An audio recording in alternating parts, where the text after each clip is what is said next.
We interrupt your regularly scheduled brainwashing with a dose of reality from CNS Dispatch. CNS. Citizens, not servants.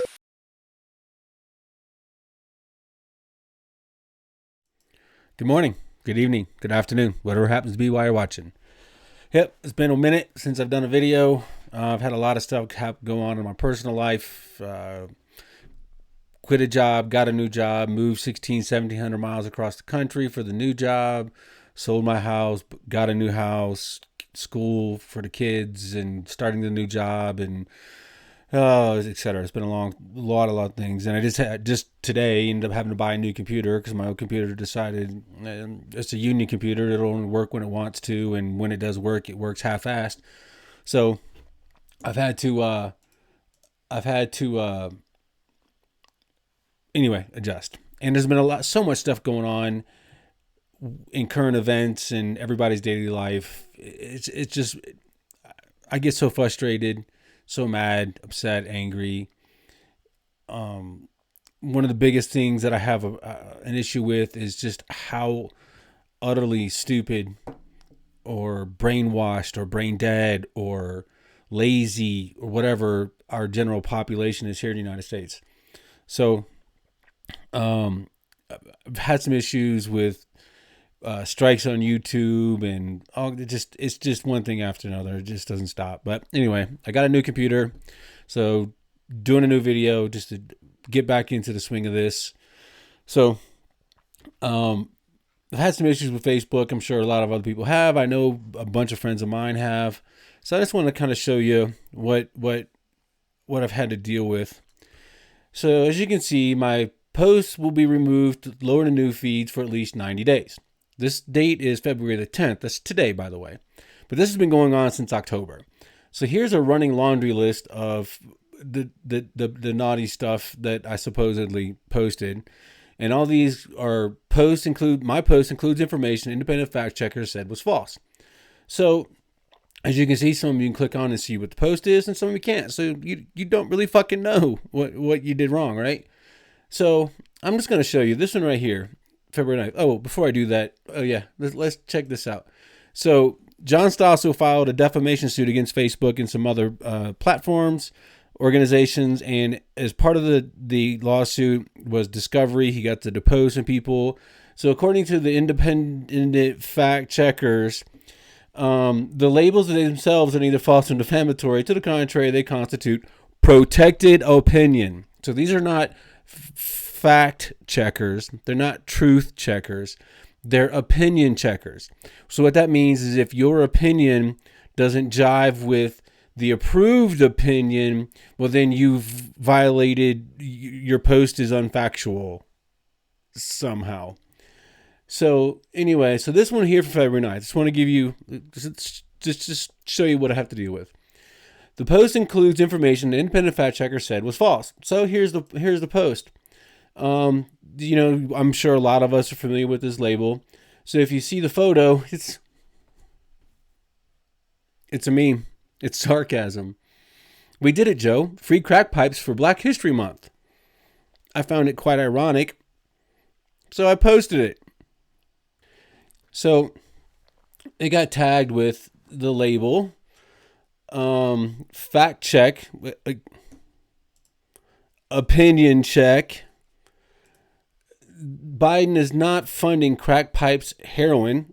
Who the fuck said anything about heroin? We're talking about crack pipes. Why are you throwing this shit in here?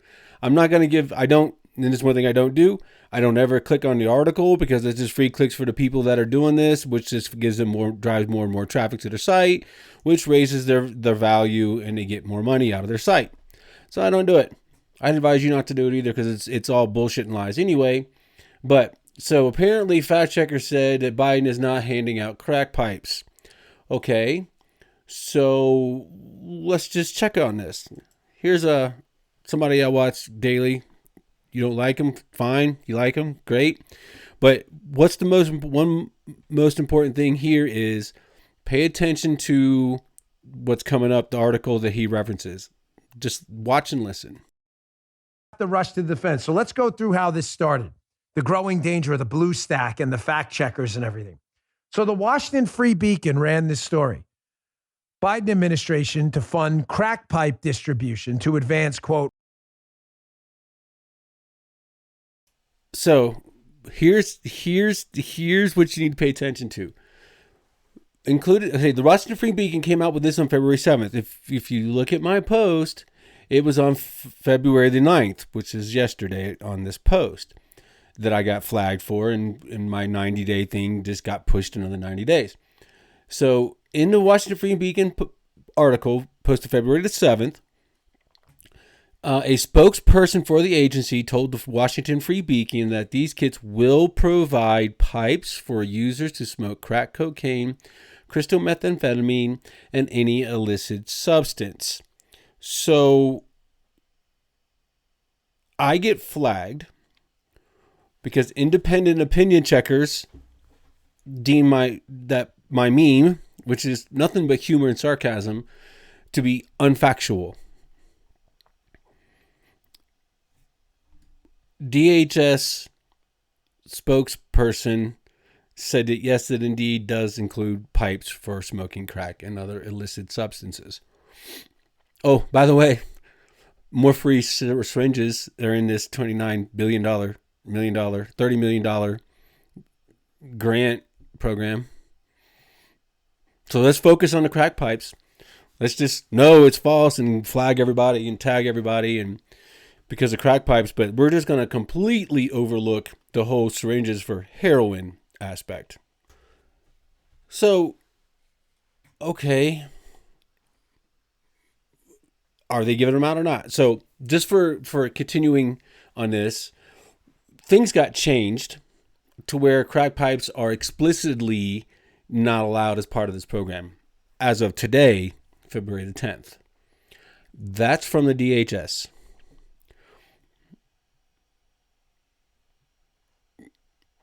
But on February the 9th, when I posted my article, or my meme, they were part of the free smoking kit.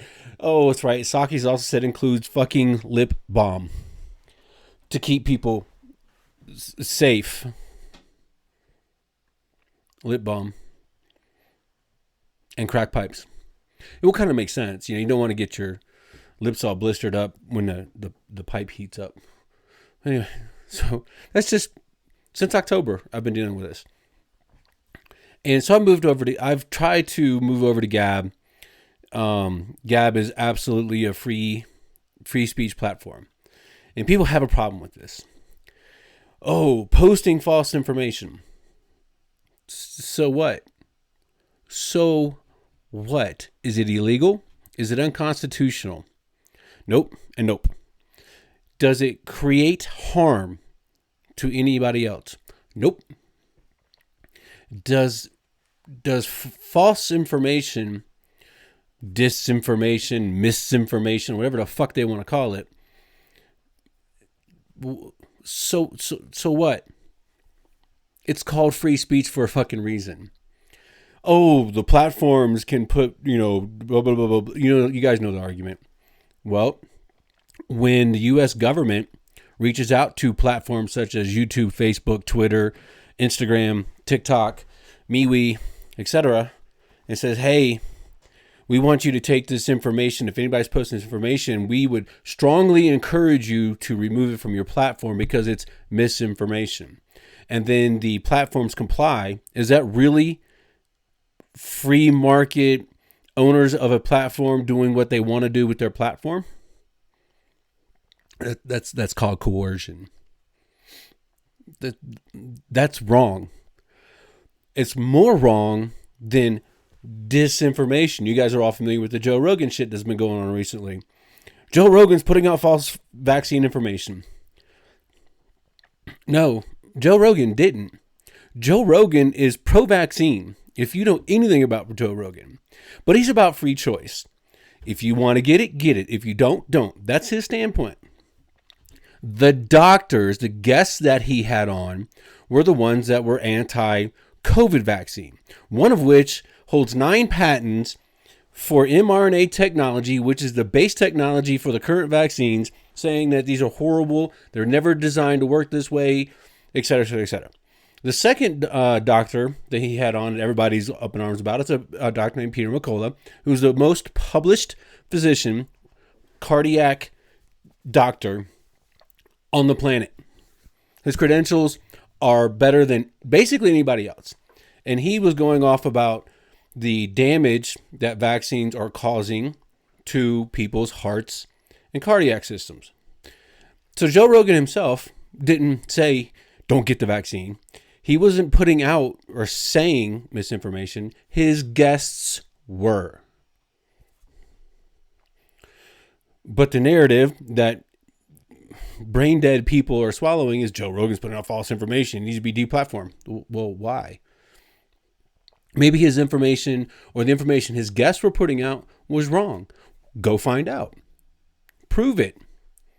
Prove they're wrong or prove they're right. Prove they're partially wrong. Prove they're partially correct. Have the scientists in the community evaluate their statements based on repeatable experiments. If they are wrong, then fine, they're wrong. Come out and say, here's the evidence right here that shows where Dr. Peter McCullough and the other guy were wrong.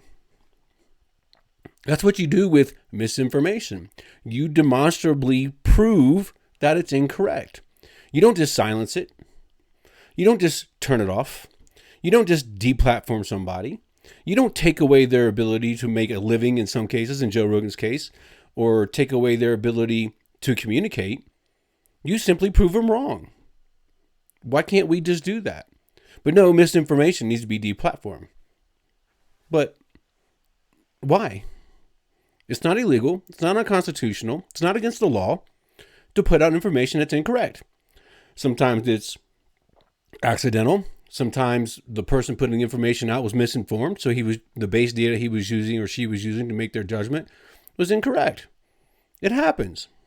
So instead of demonstrably proving that these people are wrong, use your big words, use your brain, use your ability to think critically and prove and show that they're wrong. Nope, we're just going to shut them up. We're just going to shut them up. We're just going to put duct tape over their mouth because that's virtually what they're doing. So it leads me to my next one about challenging the science. I had a debate with some people on Post. Let's understand something, folks. Anybody can challenge anything. It doesn't mean their challenge is right. It doesn't mean the information they put out is correct. It doesn't mean they'll win the challenge. But anybody can challenge anything. Me, a non-scientist, can read medical documentation, medical research, medical white papers. I may not understand everything, but I understand the majority of it. I can see where they've used or didn't account for a variable, or used a wrong variable, or didn't intentionally include a variable that would have skewed their outcome. I can do that. Am I right? Sometimes I'm not. I'm not necessarily privy to all information. And then when I start researching, I go through and find, oh, okay, this wasn't included in the summary, but it's pertinent to what they did. Okay, fine, great, I get it. But anybody can challenge the science. Anybody can challenge the science. Again, it doesn't mean they're wrong. It doesn't mean they're right. It doesn't mean they're partially wrong, partially right, etc. But you have the right and the ability to challenge science. If we can't not challenge science, then what fucking good are we? If we're not allowed to challenge the science without having proper certifications, which leads me to a whole nother argument. If somebody says you can't challenge the science or challenge whatever subject without you individually having specific certifications, that's called an appeal to authority fallacy. Anybody can challenge. Again, it doesn't mean they're going to be right or wrong. It just means they don't agree with what they're seeing. Show them where they're wrong. It's too simple. Show them the part that they're missing. Okay, fine. Now I understand it. But if all you do is shut them down, you're doing an injustice to science. A challenge will either strengthen or weaken your stance, your argument, the science. If I challenge you, Mr. Scientist, and whether it be in a layman way, whether it be in a technical way. And my argument is truthful and solid and based on fact. And you go back and reassess your science. You can either show based on your science where I was incorrect, or you can see where you were wrong in your science and readjust your science. That's what challenges are for.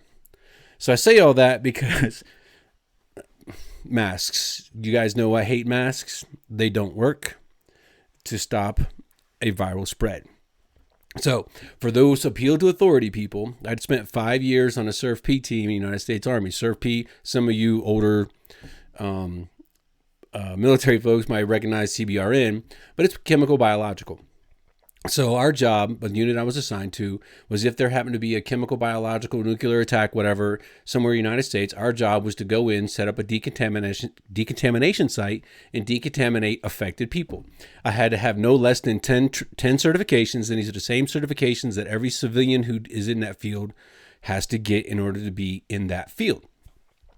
We have to know respirators. We have to get fit for respirators. We have to know which filter to attach to a respirator based upon the condition, based upon the chemical, etc. We have to know how to don a suit, put our mask on, put tape around it to protect ourselves. We have to know how to decontaminate a person based upon the chemicals that were in the affected area, etc. It's kind of what I'm talking about. So masks don't work, but everybody's all about masks and how they stop the spread. So one of the arguments has been, it stops spittle from spreading. Okay. Sure, some of them do. But when was the last time anybody who's gotten a COVID test had a swab placed in their fucking mouth to be tested? You know why they don't test your mouth? Because the acidity in the saliva that contains in your mouth kills the virus. So even if I spit, now if I hawk a loogie out of my lungs, that's a totally different story. But I'm talking about just saliva. It kills the virus.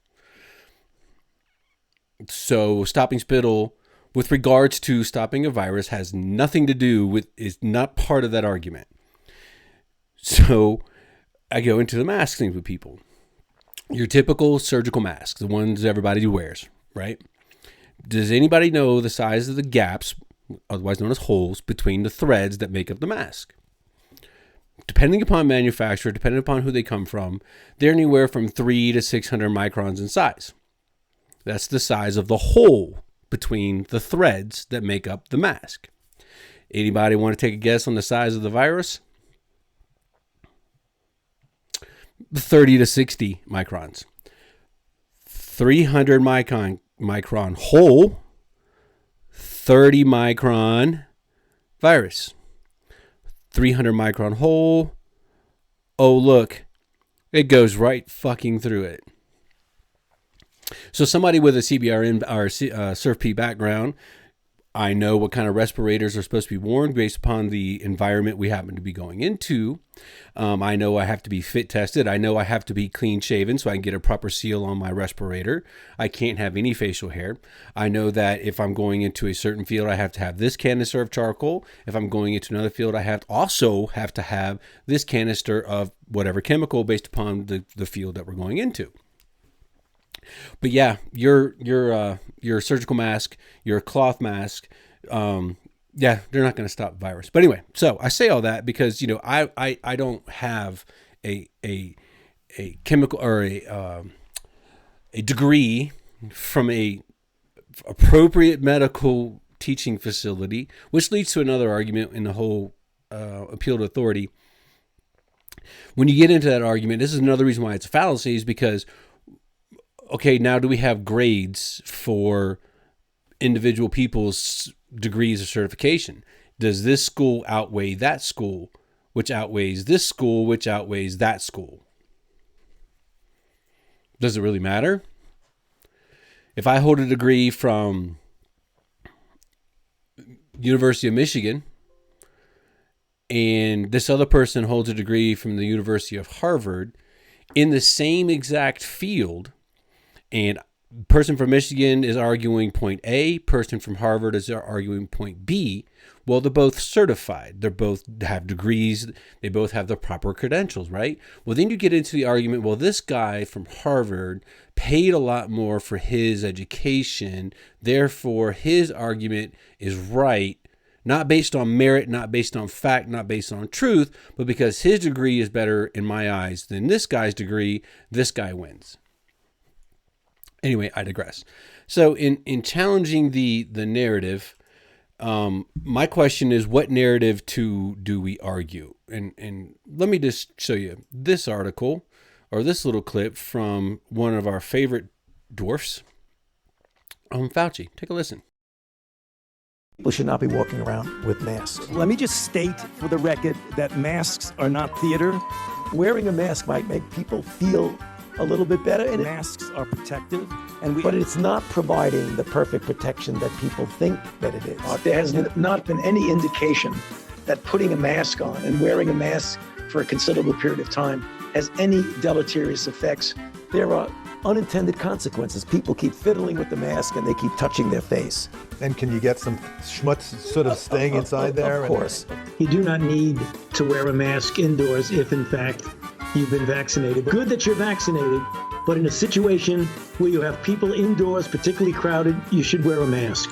So even if you are vaccinated, you should wear a mask. That if in fact you are vaccinated, Fully vaccinated, you are protected, and you do not need to wear a mask outdoors or indoors. When the children go out into the community, you want them to continue to wear masks. You know, if you look at children outside, particularly when they're with the family, walking down the street, playing a game or what have you, don't have to wear a mask.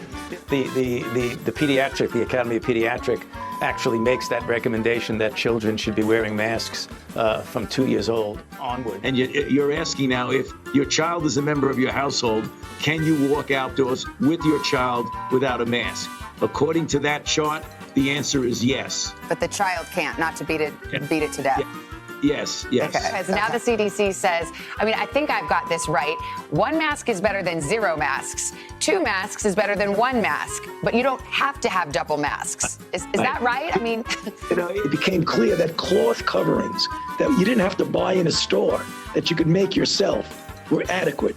And then you want it to fit better. So one of the ways you could do it, if you would like to, is put a cloth mask over, which actually here and here and here, where you could get leakage in. Okay, yeah, I had enough of that. So what science do we challenge? Now, keep it in mind, not too long ago, you were deplatformed, given a strike, banned from YouTube, Twitter, Facebook, silenced, put in Facebook jail. You had to fact checker shit put on your posts or your page or whatever if you said masks don't work. He said it and then said different, then said it, then said different, then said it, then said different, and back and forth and back and forth, and 2 masks, but you don't have to wear it, but you do have to wear it. If you want a better fit, you can. If you're vaccinated, you do have to wear it, but then if you're vaccinated, you don't have to wear it. And this man calls himself the science. But we can't challenge this. We're not allowed to speak out against this. If we do, we get deplatformed, we get strikes, we get people that yell and scream and harass and throw temper tantrums and, you know, that kind of stuff. But yet me, because I don't have the credentials, I'm not allowed to challenge this. That's why I get frustrated. So anyway, I hope you've enjoyed the show. I know it's been a while. I am going to get back into this regularly. I plan on it. So I'm sure there's so much the stuff to cover. I could spend a year covering just what's happened in the last 2 months, the ridiculousness of it. And I'm going to end on the trucker thing. So if you haven't heard, if you've lived under a rock, a bunch of truckers in Canada got together and made the world's longest convoy to Ottawa to protest the mandates that Trudeau and the Canadian government has put on their people with regards to COVID. Peacefully. Trudeau called them a small fringe of people, waving Nazi swastika flags and disrupting everybody and holding the people of Ottawa hostage. There was a $10 million amount.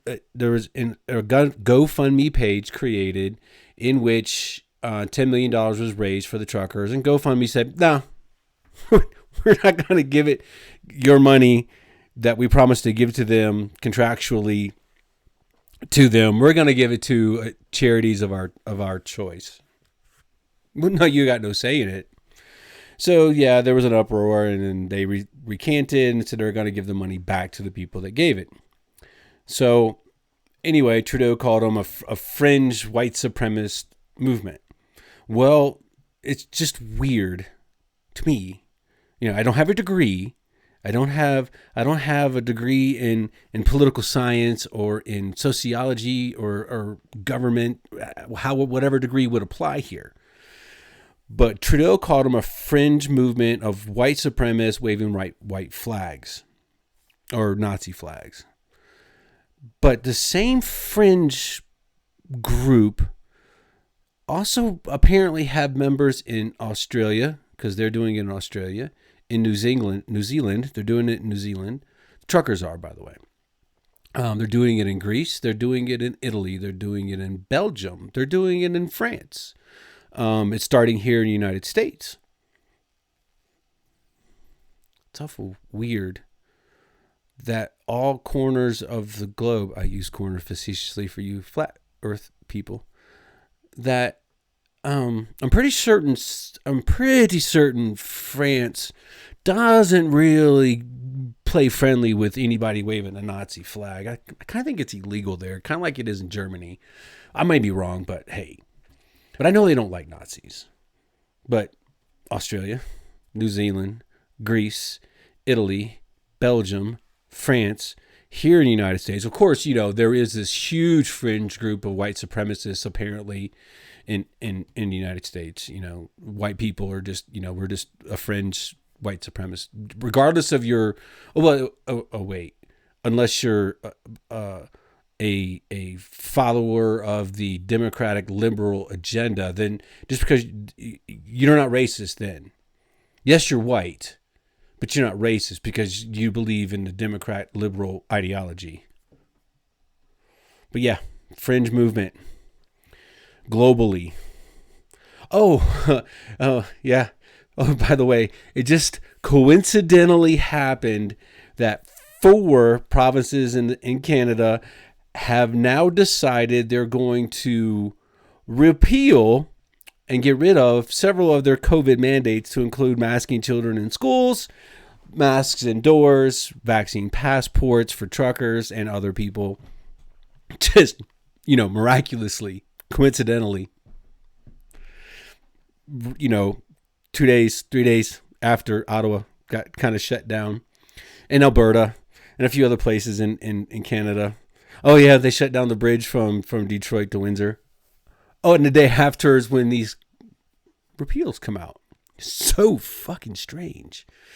And yet, you know, when the new Virginia governor took office, his first day in office, or his first act, I can't remember which one it was, he repealed the mask mandate for schools. Oh, he was called everything but a white man. No, he was called a white man, by the way, by, you know, people like Stacey Abrams, the, you know, racist people like her, or I should say bigoted people, probably better fit. Yeah, the bigoted people like Stacey Abrams said that oh yeah, he was, you know, was learned from the school of Trump, and he only wants to kill people, and people are going to die, you know, all that, the rigmarole, right? 7 liberal states are now repealing their mandates. Wow, it's just coincidence after coincidence.